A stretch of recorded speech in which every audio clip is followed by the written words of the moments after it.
I'm Hana Marku. I'm the managing editor at Kosovo2.0.com. We're a website and a magazine based in Pristina, Kosovo. And today I'm going to tell you a little bit about who we are, what we do, how we started, and what we're doing right now. Kosovo 2.0 is relatively young. We're an organization that's around 2 years old. And we were created in 2010 by the editor-in-chief Besa Ljuci and a Dutch photographer named Johan de Boer. And both of them at the time that they were discussing a project like Kosovo 2.0, they noticed that in the public sphere, in politics or in the media, there is a missing voice. And that missing voice is the voice of the young people of Kosovo, who do make up the majority. Right now, the majority of the population of Kosovo is under the age of 35, but you rarely hear their voices, you rarely hear their stories, you rarely hear their concerns. So this was the initial problem that the initiators of Kosovo 2.0 wanted to tackle with. And this was also a time when Kosovars were really thinking about the concept of image. I would say that the majority of people who are not familiar with Kosovo have a mental image in their mind of Kosovo as a place that is still ravaged by war, ravaged by ethnic hatred, ravaged by poverty, by economic stagnation, and that is not the entire truth.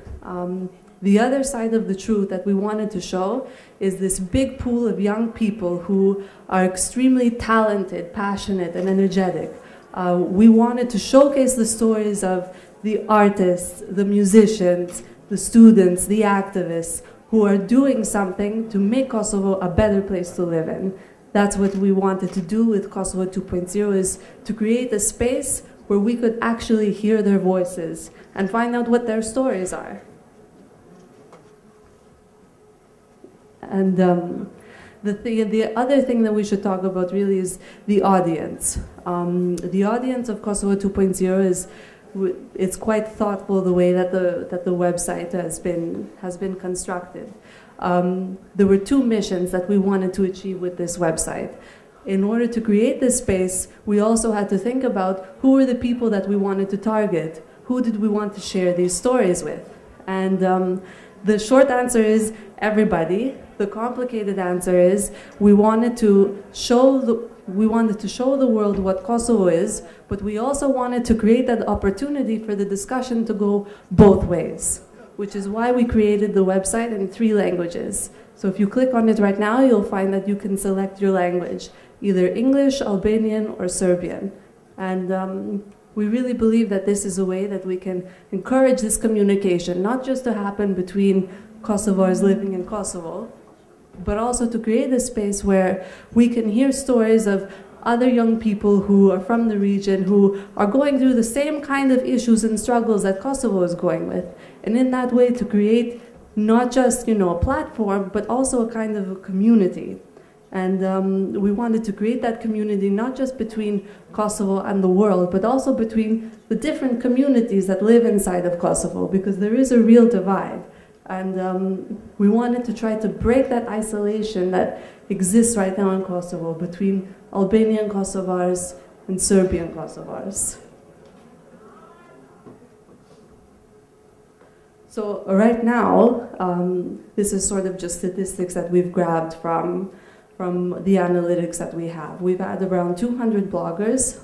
The beauty of the blogging platform is that we have people that blog for a while and come and go, and you never really see the same faces from year to year, which is quite a success story for us, because the idea is to create that open platform that people can go on to, create their stories, and whenever they feel like continuing, they can continue, and if they don't feel like continuing, that's okay as well, as long as we have a steady stream of voices of people blogging really about anything.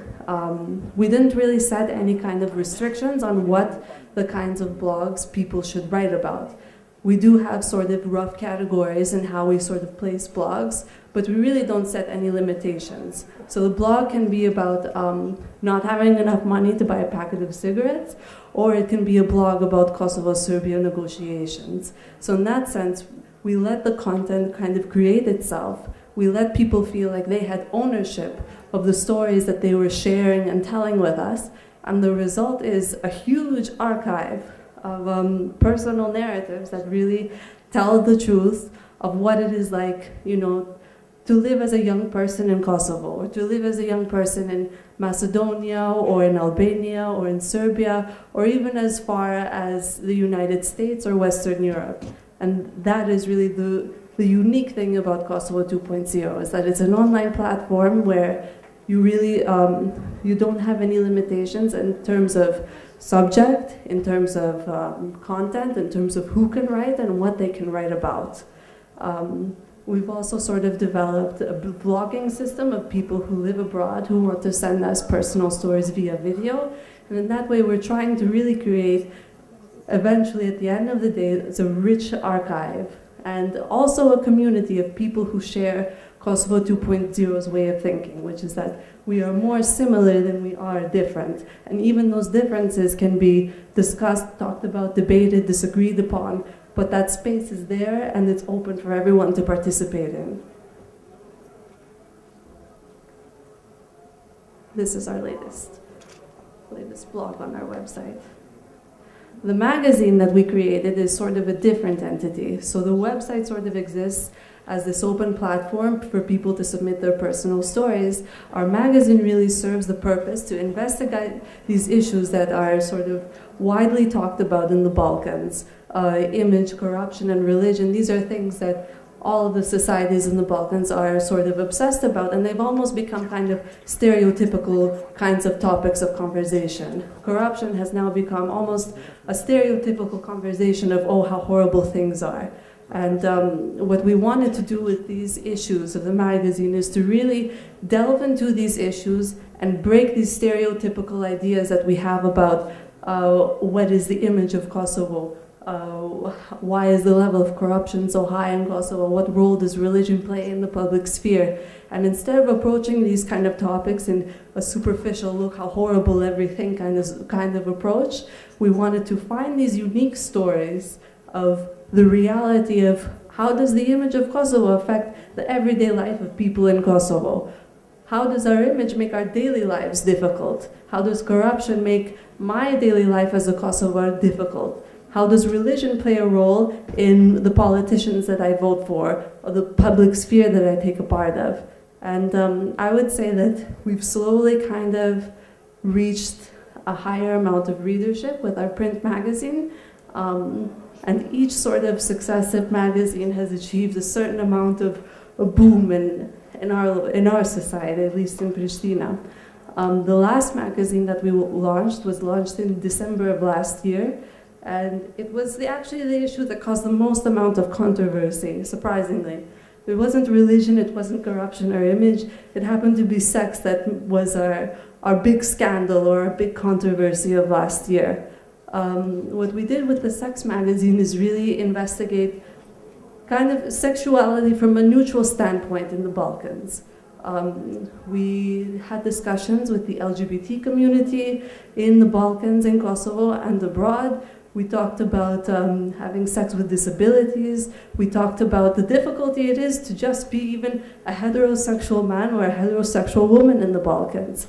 And our idea was this, is sort of to paint a portrait of what it is like now. What does sexuality mean right now in the Balkans? And what are the social restrictions? What are sort of the political and social implications of a view of sexuality that can be patriarchal, that can be homophobic, that can be restricting in a lot of number of ways?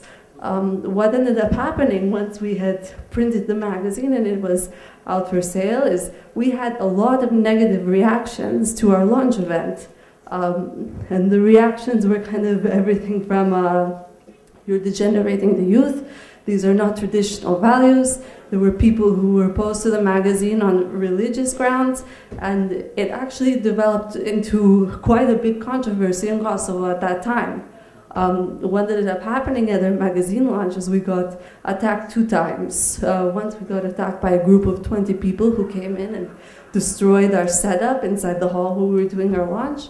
And then we had a second attack later in the evening where we had around 200 people sort of gather at the place where our launch was supposed to be held, yelling all sorts of things about how this is not what God intended, you are fags, you are whores, you are degenerate, get out of Kosovo. We were actually forced to cancel our launch party because that was how tense the situation was at that time. And I would say that the big success of this magazine is that it brought to the forefront all of these tensions that are sort of lying beneath the surface. It brought to the surface just how conservative people are in terms of tradition and in terms of religion. And it also, I think, forced Kosovo's public sphere and public figures to take a stand, either for or against. And this was something that I think is unprecedented, at least in the past 13 years since the end of the 1999 war, that a publication would actually stir such an important public discussion. It set a precedent, and I should also say that it also caused a boom in our magazine sales. But we feel now that we've reached the point where we have a responsibility to the people who click on our website, a responsibility to the people who pick up our magazine. We have created for ourselves a precedent where people see Kosovo 2.0 and expect to see investigative journalism, honest storytelling, and the real lives of ordinary people living in Kosovo or the region or abroad. These are sort of what we're thinking of when we're tackling topics, is what are the topics that are stereotypical, what are the topics that are taboo and unpopular, and to create a space where we can actually have an honest discussion about what those things are, whether it's through a blog post or through the print magazine. We're working currently on our public space issue, which is going to be published in May of this year. If you're curious about our work, I would suggest either going on to kosovo2.0.com or just outside after this presentation is over. We'll be setting up some sample magazines if you want to pick one up and have a look and see what we do. That's sort of what I had prepared for in terms of introducing who we are and what our project is. I can open it right now to questions, or I can talk about anything more that you might be interested in terms of what we do. Thanks.